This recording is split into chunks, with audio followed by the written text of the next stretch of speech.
Bueno, Mateo 1, versículo 18. Vamos a leer la historia del nacimiento de Jesús.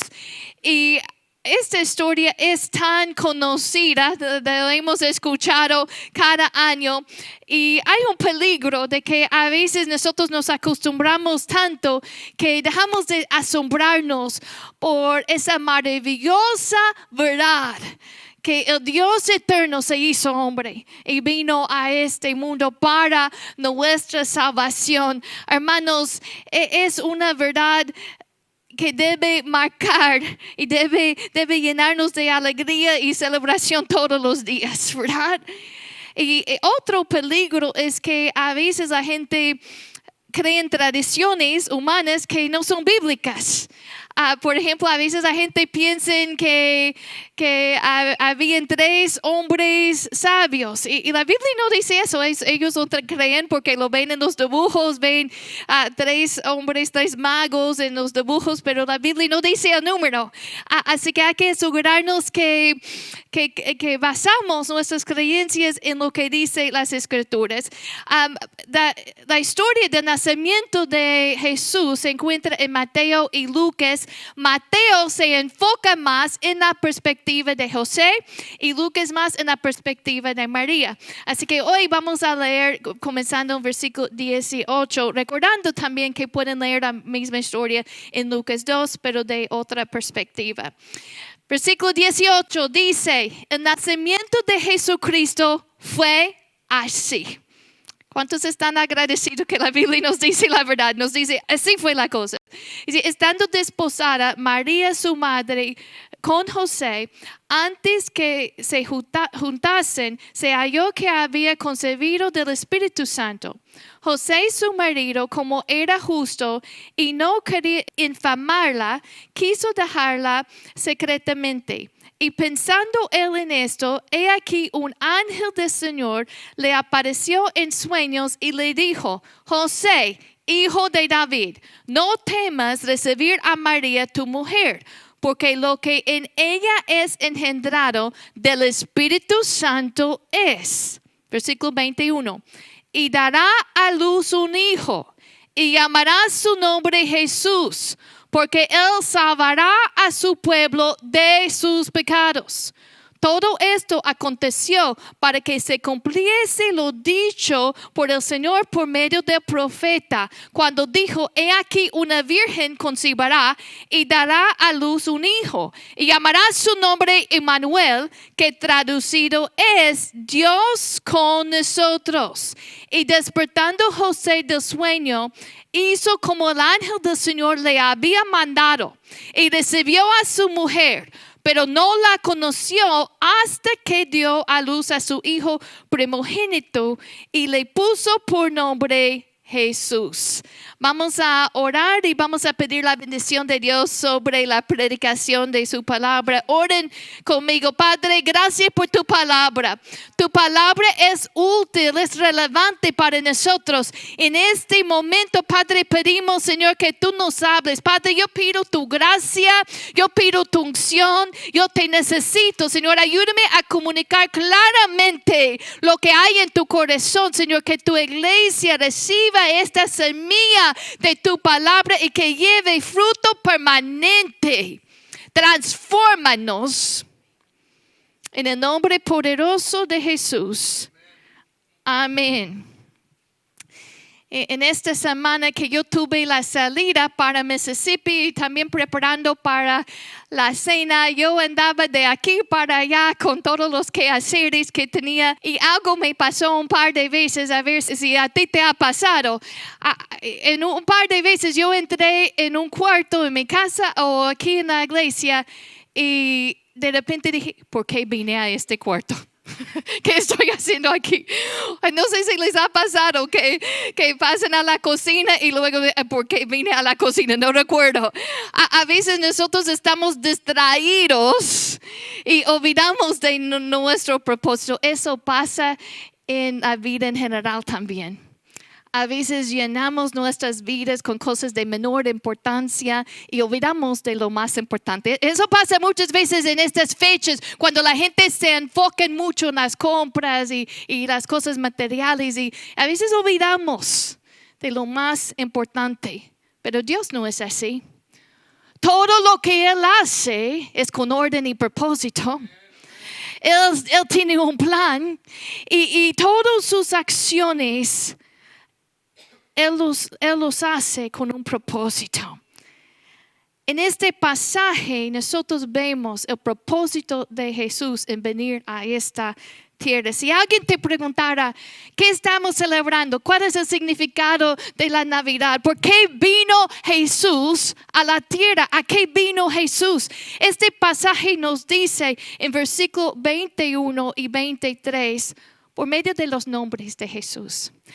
Hay muchos nombres de Jesús en la Biblia, pero aquí en el pasaje que nosotros leímos hay dos. Jesús en versículo 21, que significa Jehová es salvación. El nombre de Jesús significa Jehová es salvación o Salvador. Versículo 21 aquí dice, y dará a luz un hijo y llamará su nombre Jesús, porque Él salvará a su pueblo de sus pecados. Y luego en versículo 23 vemos, he aquí una virgen concebirá y dará a luz un hijo y llamará su nombre Emmanuel, que traducido es Dios con nosotros. Emmanuel quiere decir Dios con nosotros. En los tiempos bíblicos los nombres eran importantes, eran proféticos. Yo sabía eso cuando nosotros pusimos los nombres de nuestros hijos, oramos muchos para pensar cuál iba a ser el nombre de ellos. Y bueno, yo recuerdo con Kinsey, por ejemplo, nosotros pensábamos y casi le pusimos Anna Lillian. Y luego dije, no, es Anna McKenzie. Los nombres en la Biblia era mucho más que solamente un nombre que suena bonito. Revelaba el carácter y la misión de la persona. Así que cuando vemos los nombres de Jesús, eso nos revela cómo es su carácter y cuál es su misión.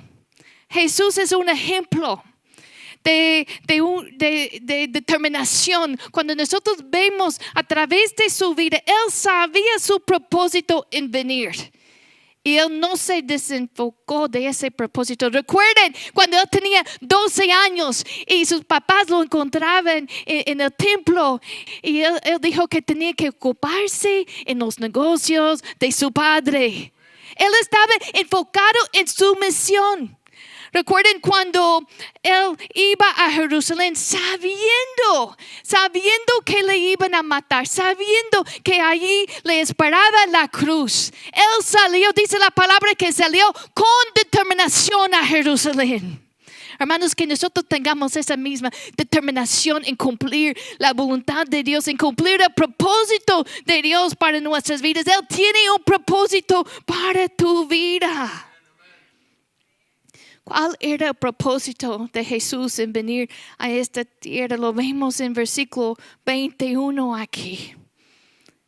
El ángel, por medio de un sueño, aparece a José en un sueño y le dice que él no debe tener miedo de recibir a María. Ponte en el lugar de José. Estaba comprometido con María, y en aquel entonces el compromiso, cuando se comprometieron, también ya hicieron el pacto. No se habían unido como esposos, pero ya tenían un pacto. Así que para romper ese pacto, él tenía que divorciarse de ella. O la otra opción es que por medio de la ley, ella podría ser apedreada. Pero mira la prudencia. Recuerden de lo que hablamos el domingo pasado. La prudencia, la discreción. José no reaccionó por ira. No reaccionó por sentimientos. Él escuchó lo que Dios quiso. Él escuchó la voluntad de Dios y él obedeció la voluntad de Dios. Él hizo como el Señor le había mandado. Cuando vemos al final en versículo 24, dice, y despertando José del sueño, hizo como el ángel del Señor le había mandado y recibió a su mujer. Él obedeció al Señor. Respondió con discreción, con prudencia, con sabiduría. Imagina su posición cuando llega este ángel y dice, no tengas miedo. Y el ángel le dice, y dará a luz un hijo y llamará su nombre Jesús, porque él salvará a su pueblo de sus pecados. Jesús declara en Lucas 19, versículo 10. Voy a mencionar muchos versículos y quizá no van a tener tiempo de buscar a todos en su Biblia, pero pueden anotar la cita para que luego lo puedan leer. Lucas 19, versículo 10. Jesús declara su propósito en venir a esta tierra. Dice, porque el Hijo del Hombre vino a buscar y a salvar lo que se había perdido. ¿Cuántos están agradecidos que el Señor vino a buscarnos, a salvarnos? Estábamos perdidos. Él vino para rescatarnos del pecado y de las consecuencias del pecado. Primera de Juan 3, versículo 8, dice que Él apareció. Dice, para esto apareció el Hijo de Dios para deshacer las obras del diablo. Gloria a Dios. Cristo vino para deshacer las obras del diablo. Nosotros estábamos bajo dominio de las tinieblas, pero Cristo nos hizo libres. Gloria a Dios. Él vino para deshacer las obras del diablo. Primera de Juan 3:8. En Juan 10:10 dice que el ladrón no viene para hurtar y no viene sino para hurtar y matar y destruir. Pero Cristo dice, yo he venido para que tengan vida y para que la tengan en abundancia. Gloria a Dios. Él no solamente nos libera de nuestros pecados, pero Él nos da una nueva vida, una vida llena y una vida plena, una vida de abundancia. En el nombre de Jesús hay salvación, en Él hay salvación. Y por eso nosotros cantamos en esta mañana o decimos en esta mañana, si yo tengo a Cristo, lo tengo todo. Porque si yo tengo la salvación en Cristo, también tengo el gozo, también tengo la paz, también tengo perdón de mis pecados, tengo vida eterna. Si tenemos a Cristo, lo tenemos todo. Versículo 21 de Mateo 1. Dice, llamará su nombre Jesús porque Él salvará a su pueblo. ¿Cuántos están agradecidos que somos pueblo de Dios? Propiedad del Señor. Somos de Él. Pertenecemos al Señor. Él salvará a su pueblo de sus pecados. ¿De qué nos salva? Yo recuerdo que yo creciendo en la iglesia escuchaba eso, que Jesús nos salva, Él es nuestro Salvador, pero se me ocurrió, ¿de qué nos salva? De nuestros pecados. Aquí nos dice de nuestros pecados. Jesús no vino a negociar con el pecado, Él vino a vencerlo, a salvarnos de nuestros pecados. Eso es el problema de cada ser humano, el problema del pecado, porque todos hemos pecado. El problema del hombre no está fuera del hombre, está dentro del hombre, porque a veces nosotros queremos culpar las circunstancias o las otras cosas y hacernos las víctimas, pero el problema principal del hombre es el pecado. Por eso todos necesitamos un Salvador. Y la Biblia nos dice que en ningún otro hay salvación, porque no hay otro nombre bajo el cielo dado a los hombres en que podamos ser salvos. Solamente en Jesús hay salvación. Él es nuestro Salvador poderoso. ¿Cuántos dan gloria a Dios? Él vino para salvarnos de nuestros pecados y tener una relación íntima con nosotros. Vamos a meditar en el resto de este tiempo en el nombre de Jesús mencionado en versículo 23. ¿Cuál es? Emmanuel. ¿Y qué quiere decir Emmanuel? Dios con nosotros. Vamos a leer una vez más, versículo 23. Mírenlo, de Mateo 1 dice: he aquí una virgen concebirá y dará a luz un hijo y llamará su nombre Emmanuel, que traducido es Dios con nosotros. Este versículo está citando una profecía de Isaías. Una profecía que él hizo unos 7 siglos antes del nacimiento de Jesús, unos 700 años antes del nacimiento de Jesús. Isaías profetiza que una virgen va a dar a luz un hijo. Cuando nosotros leemos la Biblia, vemos desde Génesis hasta Apocalipsis que siempre ha sido el deseo de Dios habitar en medio de nosotros. Nosotros lo vemos en el huerto de Edén. Recuerden, Adán y Eva caminaban con Dios. Tenían una unión perfecta, una comunión perfecta con Dios. Pero ¿qué pasó? Pecaron. Y el pecado nos separa de Dios. Cuando el pecado entró en el mundo, entró la muerte. No solo la muerte física, pero también la muerte espiritual. Y vemos en el Antiguo Testamento los sacrificios de animales. Los sacrificios de los animales nunca quitaban el pecado. ¿Por qué lo hacían? Los sacrificios del Antiguo Testamento recordaban al pueblo que un inocente tenía que morir por un culpable. Recordaban al pueblo de su necesidad de un Salvador. Apuntaban a Cristo, apuntaban al Cordero perfecto, apuntaban al sacrificio perfecto. Cristo es el Cordero de Dios que quita nuestro pecado.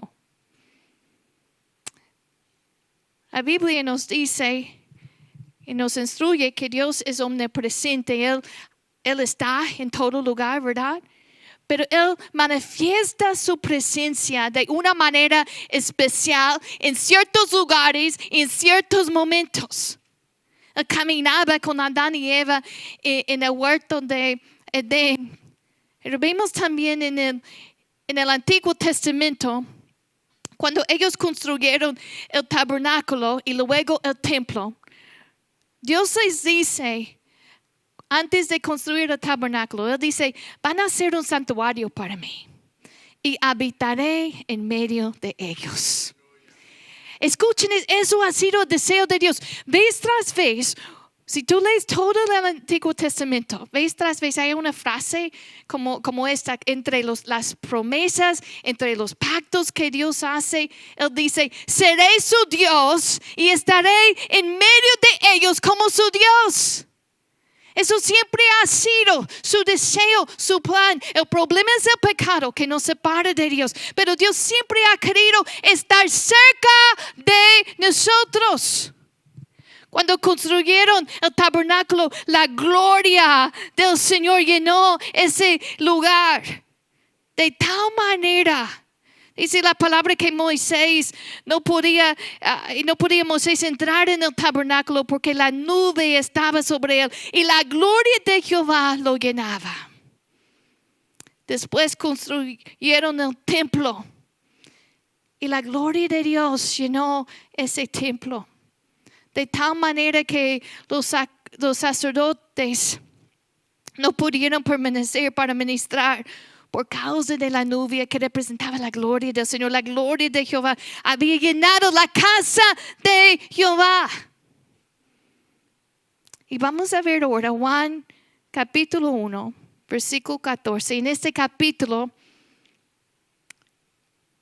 cuando dice verbo, está hablando de Jesús. Juan 1, versículo 14. Juan 1, versículo 14. Miren este pasaje conmigo. Dice: y aquel verbo, está hablando de Jesús, y aquel verbo fue hecho carne y habitó entre nosotros y vimos su gloria como del unigénito del Padre, lleno de gracia y de verdad. Nosotros no podemos verlo en español porque hay una palabra aquí que es difícil de traducir en español y es la palabra habitó. Es difícil de traducir porque literalmente quiere decir, Él puso su tabernáculo en medio de nosotros. La gloria de Dios descendió sobre el tabernáculo y el templo en el Antiguo Testamento. Pero la Dios de gloria vino a este mundo, habitó entre nosotros. Dios se hizo carne. Cristo es la encarnación de Dios, Dios hecho hombre, y lo hizo con un propósito de salvarnos y estar con nosotros. Él quiere estar contigo. Hermanos, el salmista estaba tan maravillado cuando él pensaba en cómo Dios piensa en tanto en nosotros. El salmista decía estas palabras en el Salmo 8. Él decía, cuando yo veo los cielos, obra de tus dedos, la luna y las estrellas que tú formaste, yo digo, ¿qué es el hombre para que tengas de él memoria? Y el hijo del hombre para que lo visitas. Entonces, ¿quién soy yo para que Dios piense tanto en mí? Pero tú debes saber que Él piensa tanto en ti y Él quiere estar cerca de nosotros. Y por eso Cristo vino, el eterno Hijo de Dios. Cuando Isaías estaba profetizando, Isaías está lleno de profecías muy detalladas acerca de la vida de Jesús y una de ellos en Isaías 60 versículo 1 hablando del tiempo en que Jesús iba a estar aquí. Isaías capítulo 60 versículo 1, él dice, levántate, resplandece, porque ha venido tu luz y la gloria de Jehová ha nacido sobre ti. Por eso Juan decía, hemos visto su gloria, gloria del unigénito del Padre, lleno de gracia y de verdad. Hay que entender que Jesús no es simplemente una manifestación de la gloria de Dios. Y lo voy a explicar de esta manera. Si hay una persona aquí, y si esa persona se para de cierta manera en la luz y si hay una sombra, uno puede ver la sombra y uno puede decir, bueno, es forma de la persona, pero no es la persona, ¿verdad? Jesús no es como esa sombra. No es como una simple manifestación de la gloria de Dios. Él es Dios. En Hebreos 1 nos dice, Hebreos 1 versículo 3 nos dice, Él siendo el resplandor de su gloria, la imagen misma de su sustancia. La imagen misma de su sustancia. Esa palabra imagen quiere decir la representación exacta. Jesús no es un mensajero que señala a Dios. Él es Dios que vino a habitar entre nosotros. Y yo sé que en esta mañana les estoy dando mucha doctrina, pero es importante que lo sepan, que conozcan qué es lo que la Biblia dice. La Biblia nos dice que Dios por naturaleza es invisible, es espíritu, ¿verdad?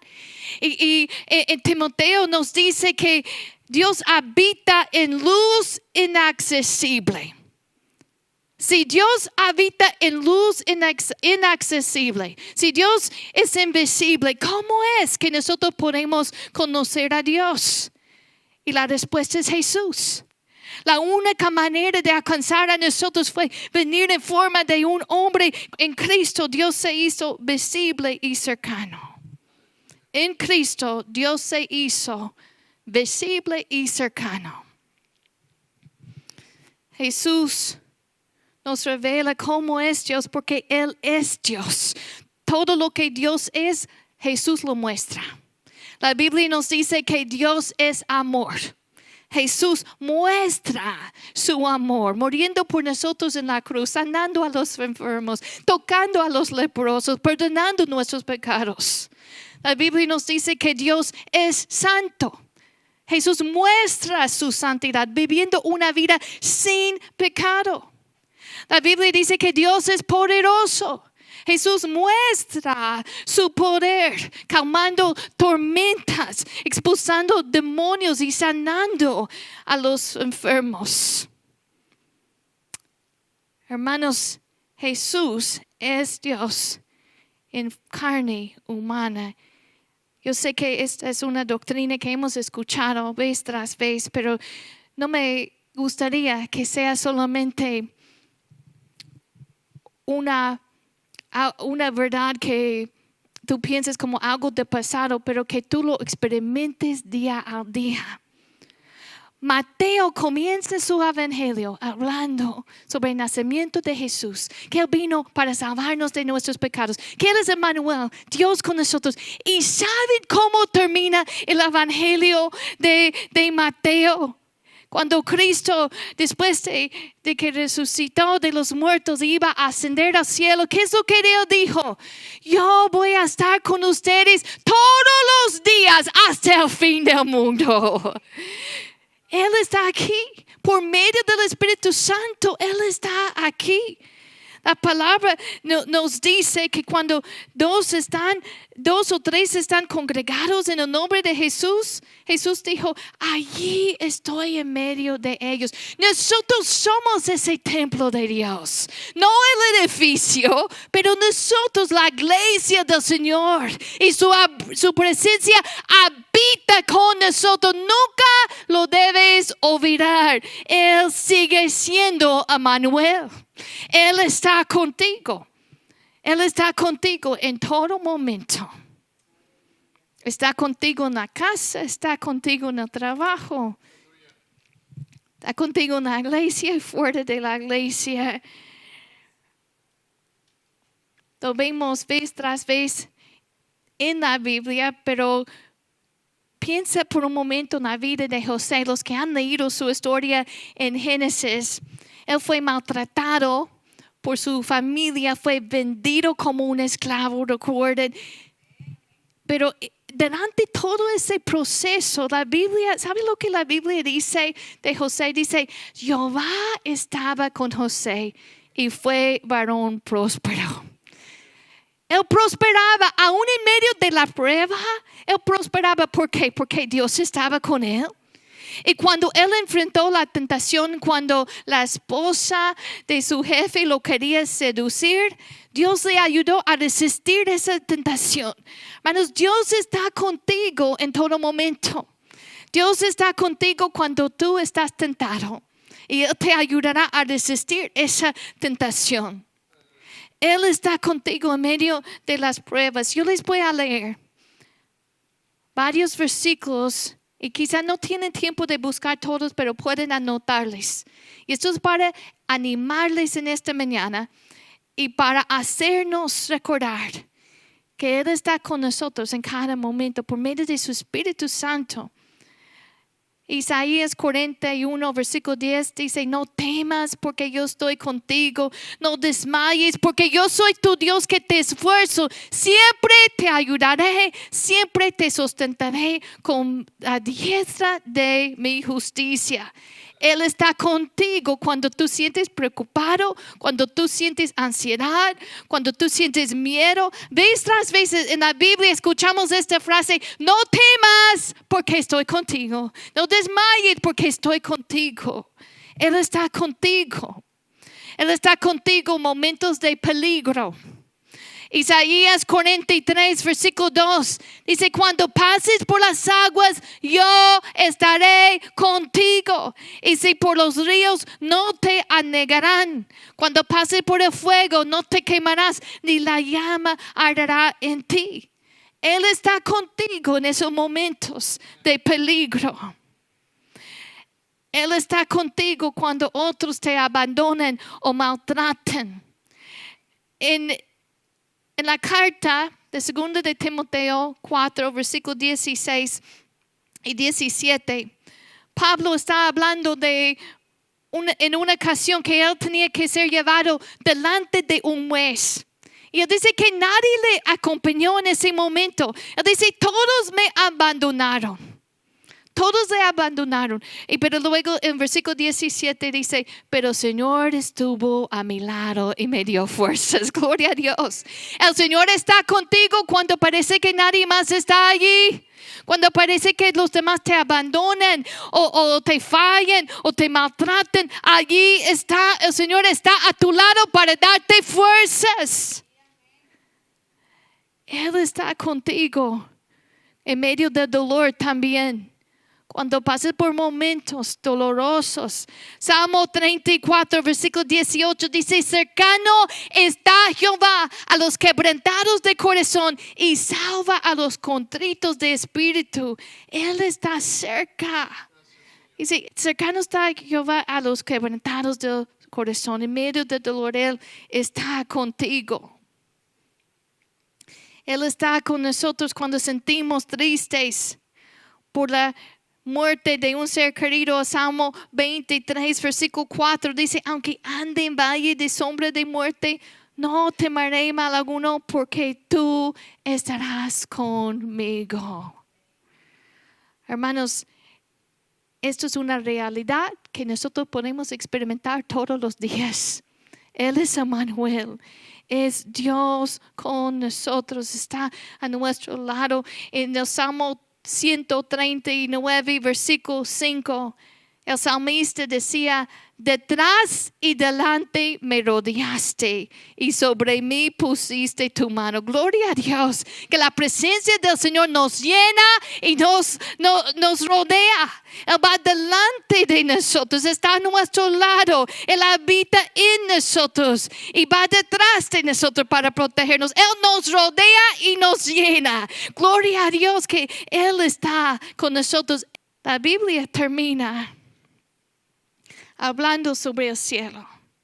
Y quisiera leerles estas palabras de Apocalipsis 21, porque como yo les dije, desde Génesis a Apocalipsis vemos el deseo de Dios de estar cerca de nosotros, de estar en comunión con nosotros. Y vemos cómo Él obró para nuestra salvación.